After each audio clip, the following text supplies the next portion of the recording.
Hello everyone, your pal 6Speed here, and today we're just going to do a little bit of an update today on the boat.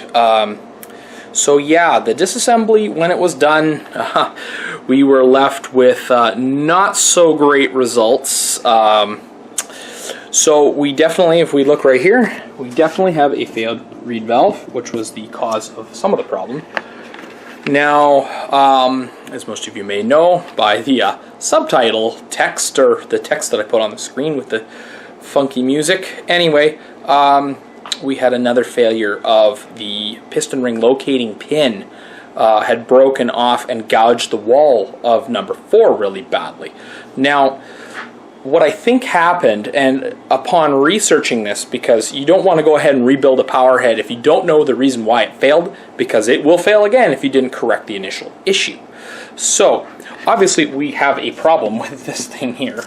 Now, looking on some snowmobile forums, because two-strokes are very popular in the snowmobile market, the cause of the piston ring pin failure is generally from detonation.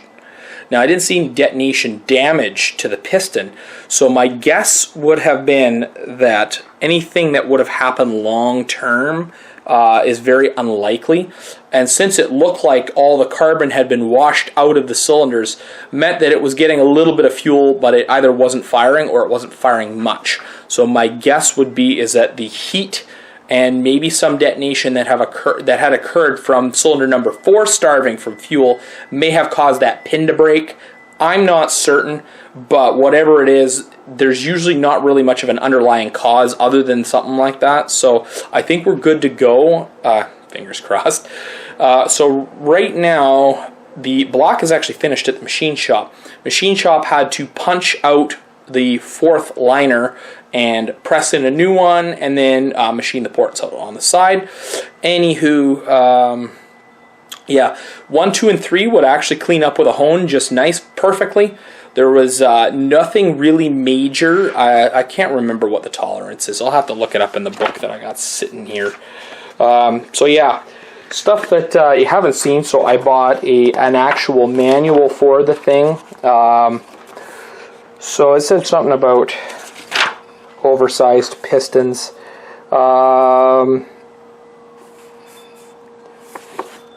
Something about if score is over 7 thousandths of an inch, 75 10,000ths of an inch, then it needs to be rebored for future use. And the machine shop, they had told me that any gouges in the thing were less than 1 thou. So, gravy. Stock pistons.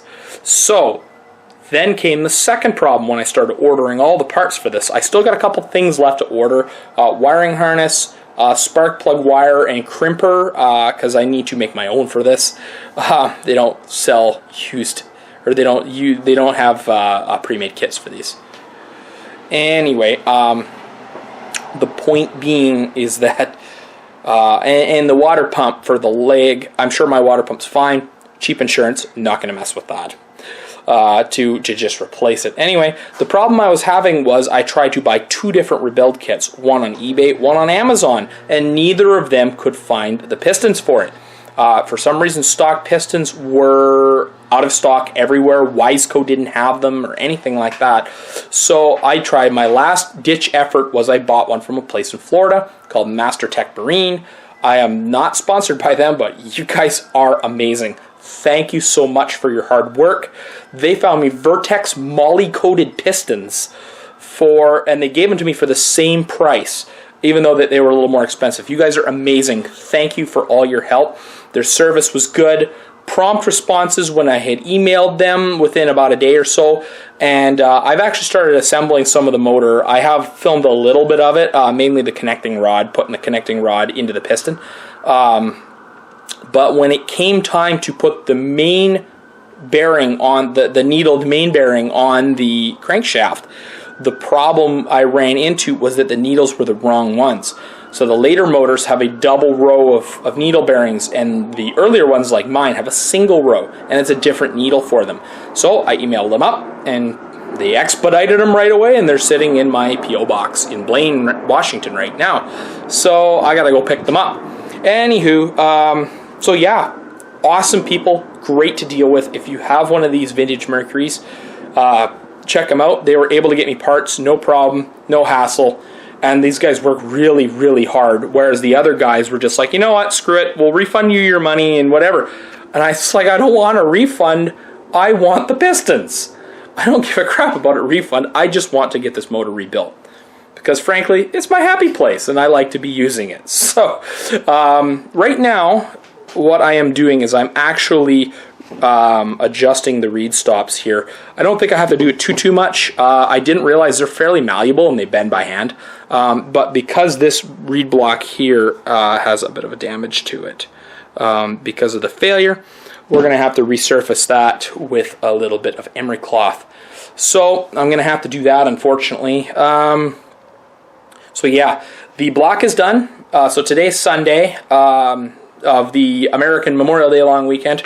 So tomorrow, because we Canadians don't have the holiday, the block is going to get picked up and brought back here. And so yeah, we're good to go to start reassembly.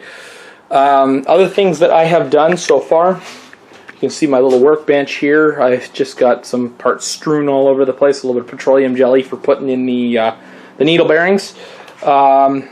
We've got all the pistons hung on the rods, and I have all the rings installed. Didn't really need a ring expanding tool for that. They were fairly easy.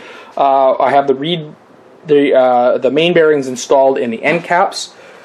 I have the main bearings installed in the end caps, and the only thing left to do is resurface these reeds, and I need to clean up the carbs and reseal them. So that's what I'm going to do. So I hope you enjoyed this little update video. Stay tuned for the next, I don't know how many parts I'm going to split it into. It depends on how long it's going to be. But the reassembly of the 19th hole. And then the long and arduous break-in process, plus the initial fire, which is scaring the hell out of me.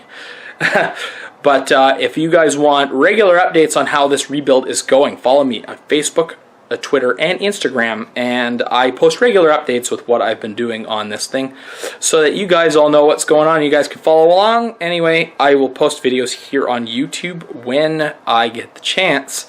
So yeah, thanks for watching. Take it easy, everyone. Stay tuned for the, I think it's episode 5 now, which is going to be the reassembly of the motor.